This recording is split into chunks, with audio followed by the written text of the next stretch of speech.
Nshuti bakunzi ba Mama Mignone TV, amahoro y'Imana nabane namwe. Muri aka kanya rero tuje kuganira ku bintu biba biri kuvugwa hirya no hino, ibintu biba biri kuvugwa ku bantu batandukanye. Hari inkuru itambutse muri iyi weekend, ni ya Pastor Julienne Kabanda. Ni umupasiteri ukoze amateka ku rwego rwo hejuru. Ni ukuvuga ngo yujuje BK Arena ndetse abantu baranasaguka, imyanya irabura. Abasagutse ntekereza ko bashobora kuba bangana n'abari bicaye muri BK Arena. Wenda simbivuga gutyo cyane ngo mwumve ko hari narengereye, ariko navuga ngo abantu bari bahari iyo baramuka binjiye nabo muri BK Arena nta bandi barimo, bashoboraga kuba nka 1/2 cy'abari binjiyemo. Rero ibi bintu byatumye imitwe y'abantu benshi ihaguruka, batangiye kuvuga bati uyu muntu akorana n'imyuka y'ikuzimu, akorana n'abahehe.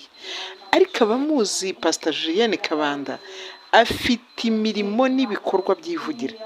Buriya hari ikintu ushobora gukora kigakora ku mitima ya benshi, bigatuma abantu baza bagushaka.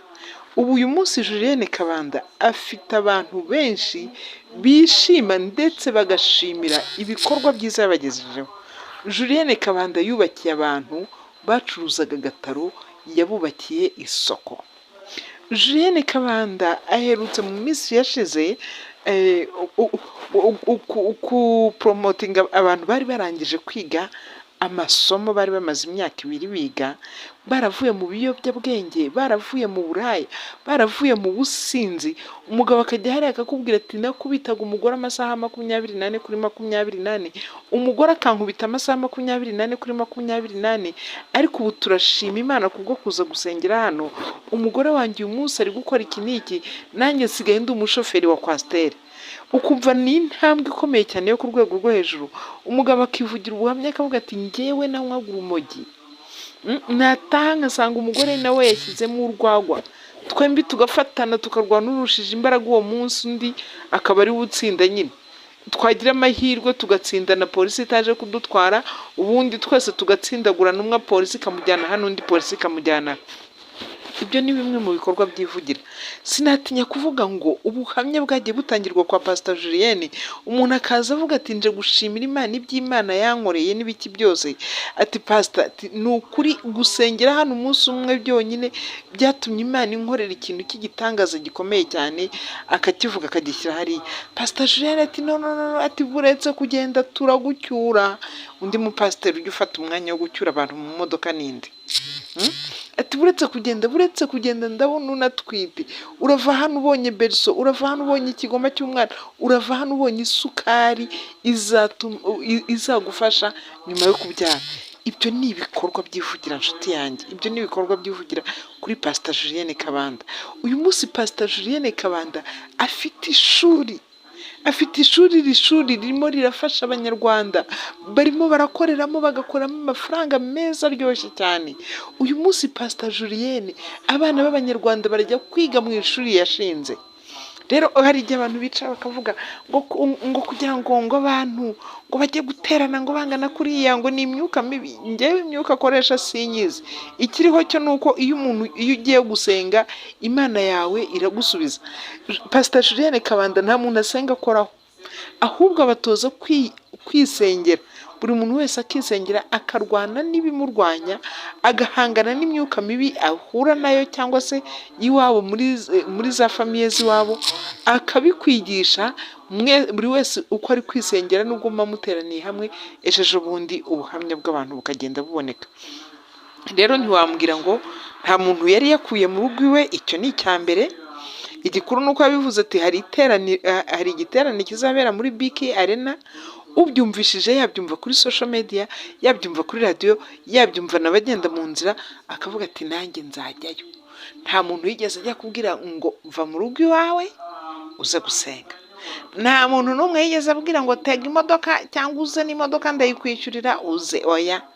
Gusa ahubwo ikintu cyagaragaye muri Grace Room nuko abenshi hariho n'abateze indege bakaza pursa, bakaza kubera icyo, bakaza baje mu giterane cya BK Arena.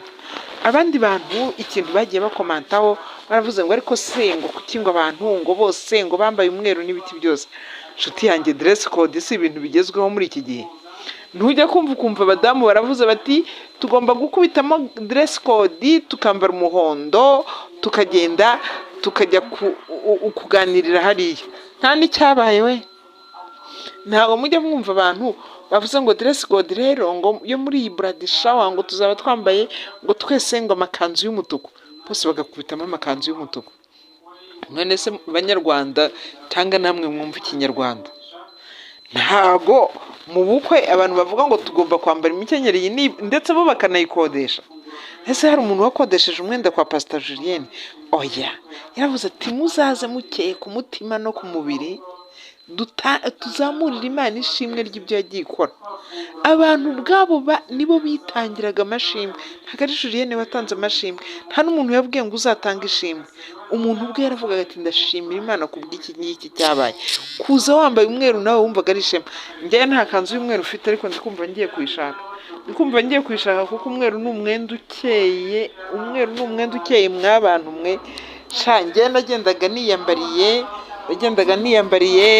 ikanzu y'umutuku n'umweru, nkagenda nambaye ikanzu y'umukara, nkagenda nambaye ikanzu y'ubururu.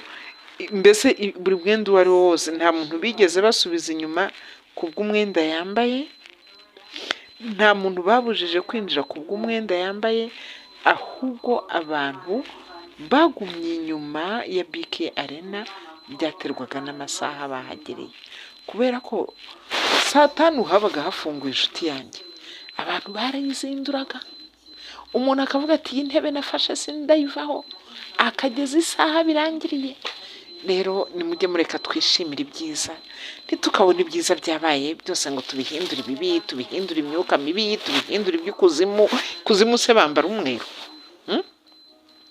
Ntabwo nzi ko ikuzimu bambara umweru, ariko buriya rwose ngiye kugenda mbacishirizamo utuvideo, mudukurikire namwe murebe ibikorwa bya Julienne Kabanda, murebe bimwe mu byo ajya akorera abantu, ariko munabikurikiye no kuri Grace Room namwe muraza kubibona.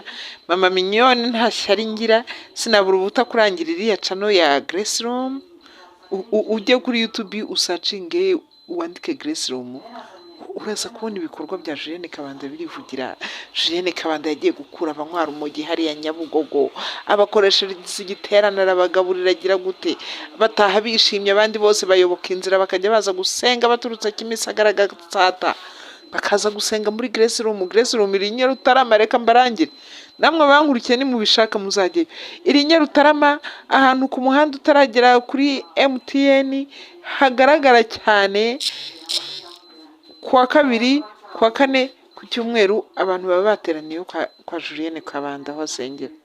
Nawe rero nshuti yanjye, sinabura utakubwira ngo amahitamo ni ayawe, kandi mujye mwishimira ibyiza by'abandi, ntimugahore mutekereza ko ibintu byose ari bibi.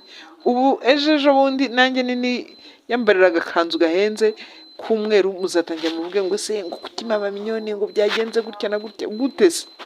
Nimwishimira ibyiza by'abandi. Umuntu niba Imana yamuzamuye, Imana niba yamwicaje muri BK Arena n'abantu bakaza bakuzura, nimuvuga muti Imana imuteye iteka, ubundi bwindi mubyihorere.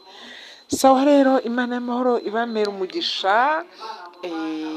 Ibiganiro byacu nakagaruka, nagira ngo nyine nkomeze mbacishirizemo utuvideo tugaragaza ibibera kwa Julienne Kabanda, kandi Imana y'amahoro ibamera